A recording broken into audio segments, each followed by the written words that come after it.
Hello and welcome to another exciting episode of Pivot Point. Now we're having this particular conversation in the city of Kings and Queens, Bulawayo.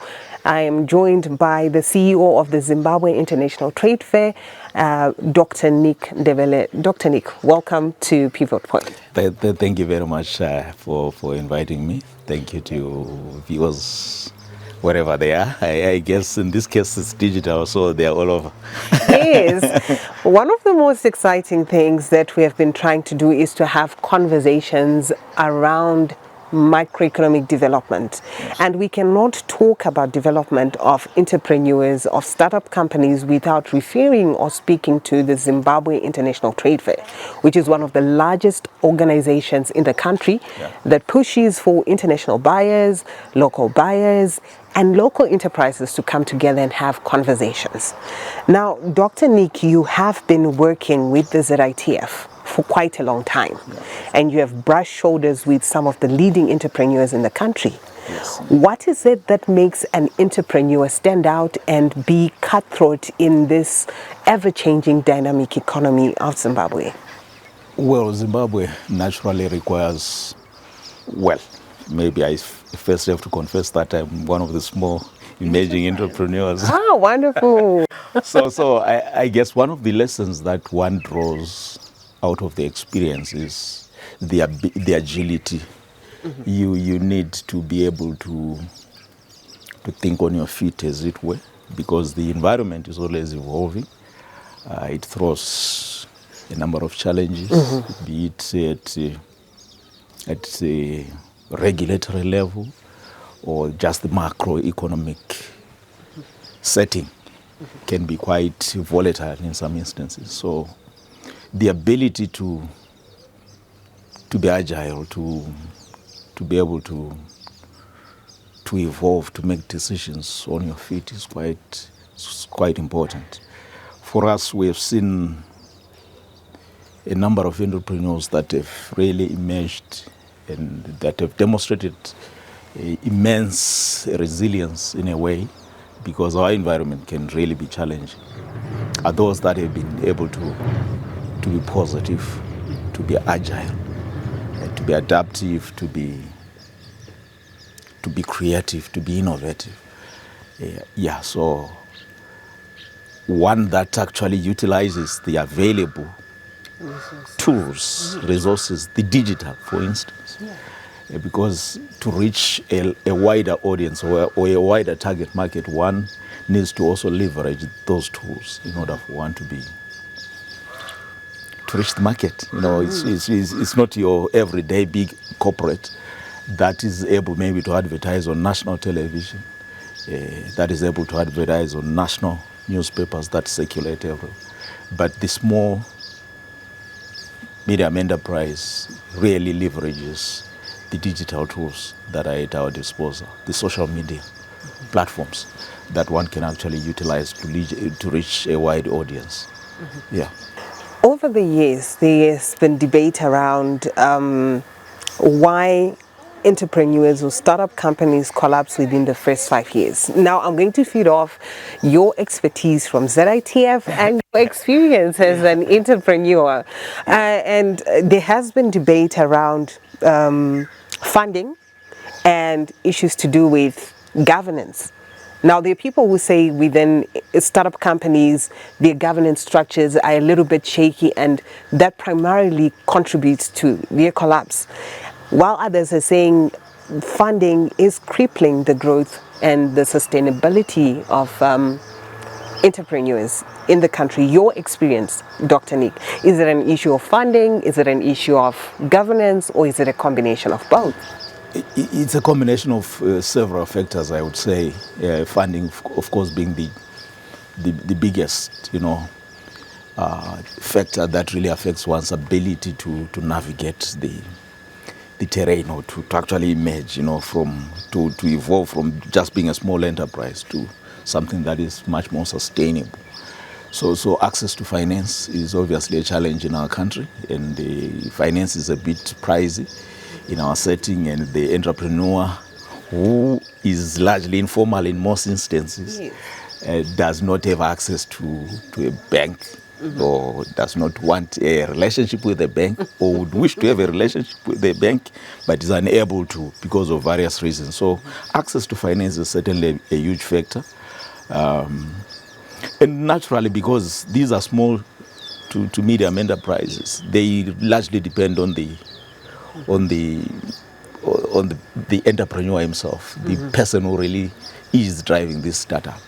So the issue of governance does emerge, of course, as an issue to say, after I've started on this business, which I'm able to navigate on my own, and perhaps in most instances my wife doesn't even know where I source stuff. My staff doesn't even know where I get stuff.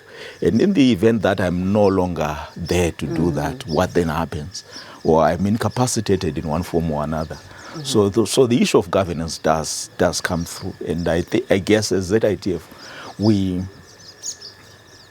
strive to bring these people out and hopefully, give them the necessary courage to come out and try and formalize in our small way. We try and encourage them to come over and exhibit in their small way, perhaps at a subsidized rates for them to come out, and hopefully once they formalize, they then know or are equipped with the skills to appreciate that formalizing a business enables it to be sustainable.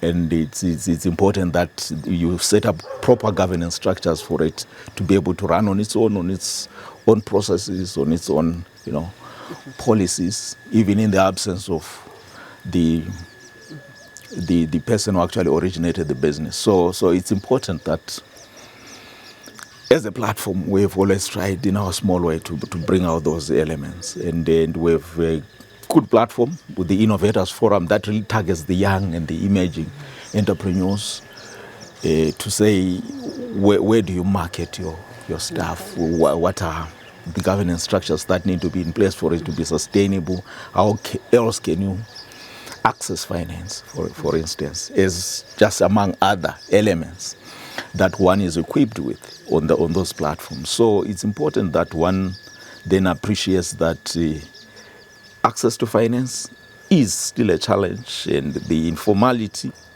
of the business does have the downside.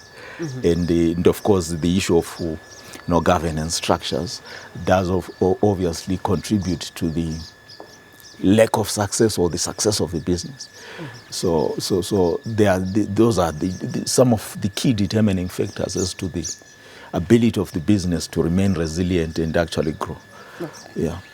Now, one of the major highlights of this year's International Trade Fair was the rural industrialization in Ndebele, where government has been pushing for the agenda where we decentralize and make sure that our rural communities are also feeding into the economy, and also resources or inputs are value added and beneficiated at source, which makes it cheaper for production. And I just want to find out from you now, we're coming in with rural industrialization, which means there are going to be a lot of startup companies, and there are going to be a lot of entrepreneurs who are budding within the agro sector and many other value chains. From a policy perspective, are the people that you have been engaging with, entrepreneurs, SMEs, aware of these developments and how they can fully harness these developments to their own benefit? If there are any gaps, how should they be addressed? Well, from a policy perspective, I think there is a deliberate attempt to actually make sure that we bring them into the fold, even at micro level.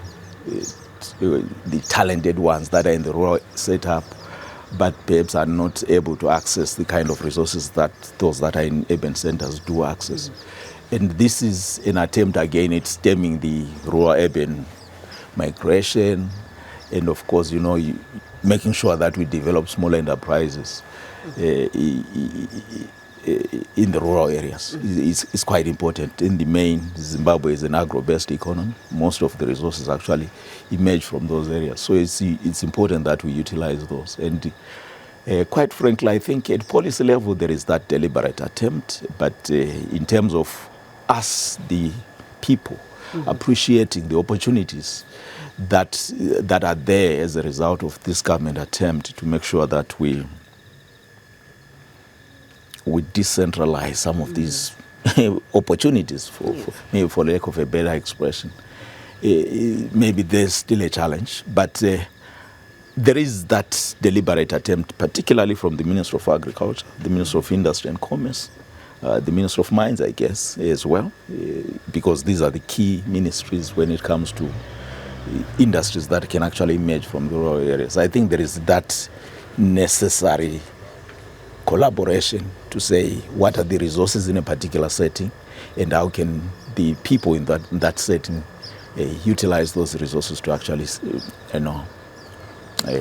to facilitate these startups in those areas. So maybe there is need for policy interventions that are quite actually intentional to support that. And of course, there is need for education awareness to say the government is quite eager to make sure that we also bring them into the fold and make sure that we leave no place and no one behind. So there has to be that trust. But I have seen, well, it as a budding, I have seen that people are beginning to realize that opportunities are actually there in the growth points in the rural areas. There are vast opportunities there, perhaps. It's less congested, and the resources are quite close to the point, perhaps, of that startup. And I've seen it in Lupane, I've seen it in Binga. As you interact with these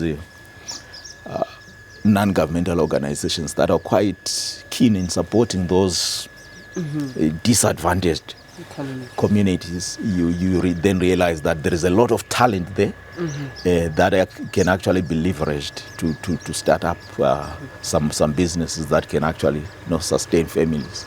And there is that need for support. The Zimtrade has also been quite intentional in reaching out to those segments of the community to say, let's support you. How can we possibly support you in order for us to foster that mindset that we can actually export these goods if we support you perhaps as a group. So I've seen Zimtrade actually coming through its ZITF platform in support of those small players. And I've seen other NGOs, and of course the Minister of Small to Medium Enterprises has been quite intentional as well in bringing in that segment of the economy to say, let's see you growing, let's see you appreciating, and that there are opportunities. Let's see you networking with the big corporates. Let's see you building the confidence that's necessary for us to move forward. So I've seen that deliberate attempt. And we as ZITF, of course, taking advantage of our convening power, we've also made sure that we are quite intentional in spotlighting the small to medium enterprises. And of course, they are what they actually need in order for them to grow. So, and of course, the policy interventions that may be required to support that particular segment of the economy. One of the things that I know a lot of people normally ask us during the show is they want to understand from industry experts who have walked the path. Now you're also a budding entrepreneur. But if I myself as Rumbi were to start a business today, in which particular industry would you advise me to be in, which is really viable? I think that's sort of the key things that they would want to know. What can I invest in, or what can I work in, or at least just give me a guide on what I can move towards or gravitate towards? Well, it's always difficult to say which particular industry, but look, Zimbabwe, from my experiences, perhaps an employee, I've worked in various parts of the country. And one that I've realized, perhaps in other areas, say Mashonaland East, West, and those areas that are actually very strong in agriculture. People have done wonders in the agricultural space. I think there is a lot of opportunity there. There is a lot of opportunity in value addition in those spaces. And with sufficient education and awareness, I think there are vast opportunities in that space.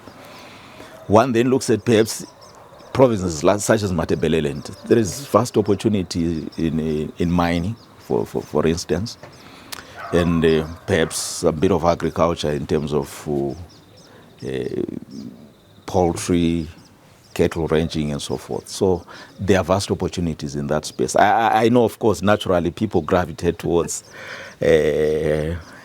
trading. Yes, Importing stuff from all over the globe, and particularly China, South Africa, and we then trade.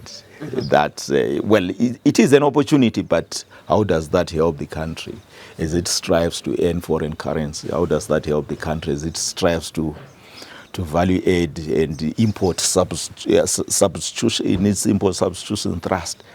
So we need to be quite intentional, perhaps as policymakers, to ensure that those that are actually helping in import substitution are supported sufficiently.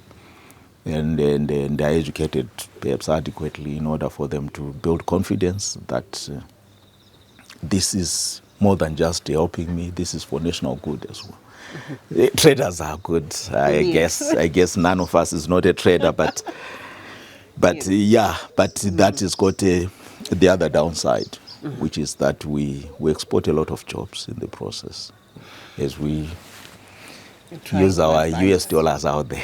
So it's been an interesting conversation, and I want to thank you so much, Dr. Nick, for sharing your insight on what we need to do. Maybe you want to share a last word as a budding entrepreneur to other entrepreneurs. What would you charge them to do to ensure that they take charge of their lives and transform the economy of Zimbabwe, transform the sustainability of their business operations? Well, I guess Zimbabwe does provide vast opportunities. I guess because what we term as problems are actually opportunities to be taken advantage of, and we need to strive to formalize our businesses in one form or another. It's good for sustainability. This is where you build, this is how you actually build generational wealth, as they say. We also need to utilize the digital tools in order for us to reach wider markets. We need to innovate. We need to befriend the banks.